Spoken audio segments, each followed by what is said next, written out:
ఈ వీడియో నేను లైక్ల కోసం, వ్యూల కోసం, సబ్స్క్రైబర్ల కోసం చేయట్లేదు.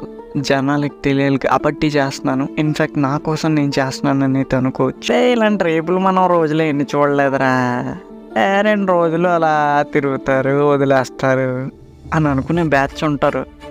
ఒకవేళ నువ్వు ఆ బ్యాచ్కి సంబంధించినోడు అయితే నీలాంటి బ్రూట్ కోసం కాదు ఈ వీడియో, ఎందుకంటే నీ వరకు రాలేదు కదా. స్త్రీని దైవంగా ఎలా కొలాలి అని ప్రపంచానికి చెప్పే భారతదేశంలో ఈరోజు ఒక స్త్రీకి భద్రత లేకుండా పోయింది.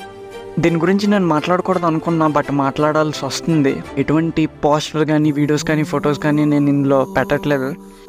ఈ మీడియా వాళ్ళు, ఇన్ఫ్లుయెన్సర్స్ వీళ్ళందరూ ఈ విషయం గురించి రియాక్ట్ అవుతున్నారు, కానీ ఫోటోలు, వీడియోలు పెడుతూ అది 9 మాసాలు కని మూసి పెంచిన తల్లి తన కూతురిలా చచ్చిపోయింది అని తెలిసాక అంత బాధేస్తుందో మనం కనీసం ఊహించలేం కూడా. సో అందుకనే నేను ఎటువంటి ఫొటోస్ అయితే పెట్టట్లేదు. ఈ కేసులో చాలా లూప్ హోల్స్ అయితే ఉన్నాయి. ఇన్ని రోజుల తర్వాత సిబిఐకి కేసు అప్పగించడం కానీ, అండ్ టోటలీ గవర్నమెంట్ ఫెయిల్డ్ అని అయితే చెప్పుకోవచ్చు. ఈ యొక్క మర్డర్ ఏదైతే ఈ రేప్ జరిగిన తర్వాత నెక్స్ట్ డేనే ఒక 20 మీటర్స్ దూరంలో మొత్తం రెనోవేట్ చేస్తున్నారు. ఎందుకు? సాక్ష్యాలు మాయం చేయడానిక.